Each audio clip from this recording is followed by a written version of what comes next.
To absolutely no one's surprise, the Biden campaign is continuing its focus on abortion rights. Vice President Kamala Harris made a campaign stop near Philadelphia today.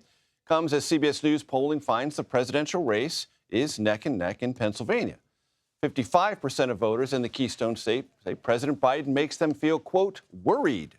Only 24% said he makes them feel, quote, confident. Pennsylvania State Representative Malcolm Kenyatta is here with us now. He is a Biden campaign advisor who was with Vice President Harris today. State Representative Kenyatta, great to see you. What was the upshot of the vice president's visit today? You know, listen, we're always happy to have the president or the vice president in Pennsylvania talking about the clear choice that we're going to have to make. You know, Pennsylvania is the center of the political universe. We are a commonwealth that knows a thing or two about picking presidents. And we chose well 4 years ago when we decided to send Donald Trump packing and bring in an administration that was actually focused on the American people. She talked today about the fundamental freedoms that are at stake in this election. She talked about the fact that Donald Trump just recently said that, you know, not only is he proud to have ushered in the overturn of Roe, but he also believes that states should be able to prosecute women for having an abortion and to monitor their pregnancies. This is the type of dystopic reality that doesn't represent freedom-loving people here in Pennsylvania, doesn't represent a majority of Americans. And she was here making the case about not just what they've done on this issue, but what they're doing to continue to grow the economy, to tackle inflation, and to make our democracy actually work for all Pennsylvanians.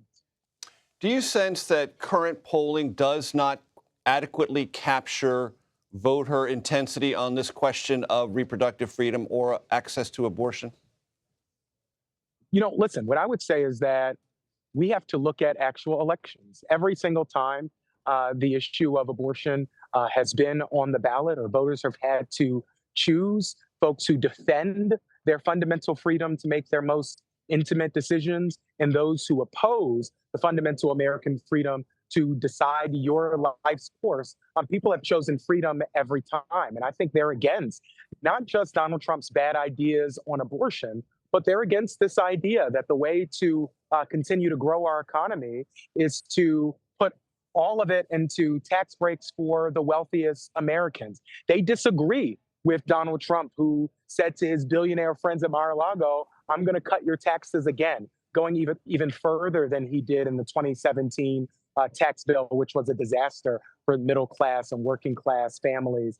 This president and vice president have a record of success, whether it's lowering the cost of prescription drug prices, capping the cost of insulin at $35.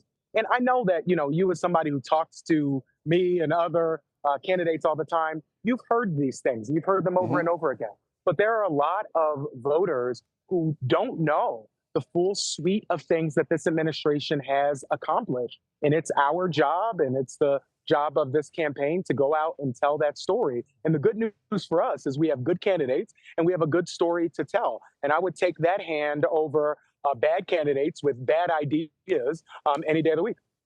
You mentioned that Pennsylvania is the center of the political universe. That may or may not be true, but it's certainly important. I want to ask you about something I read in The Atlantic under the byline of Ron Brownstein, someone I read and I pay very close attention to. He said, looking at the available polling data, former President Trump is running ahead of where he was in 2020 with African-American and Latino voters in every swing state, and that positions him better, according to Ron Brownstein's analysis, than he was positioned in 2020. Do you believe that to be true? Why is that happening? And how big of a problem is it? Listen, I haven't read the piece, but this is what I'm going to say. You've seen this campaign do something that no campaign in my lifetime really has done before.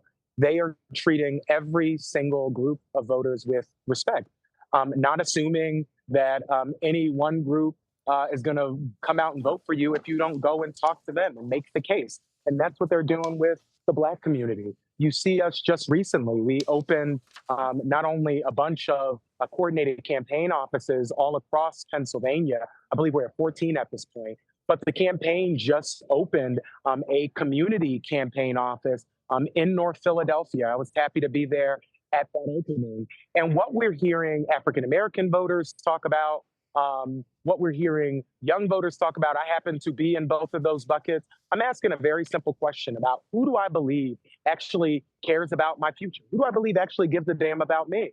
The truth is, Donald Trump has never cared about the African American community. He hasn't been focused on the future. This is somebody who still denies the climate crisis. It's somebody who still denies that systematic racism exists. Somebody who has done everything in his power to demonize the idea of equity and inclusion, which is part and parcel to what this nation has always aspired to be. We haven't always lived up to the idea that every person is created equal. But as the president says, we've never walked away from it either.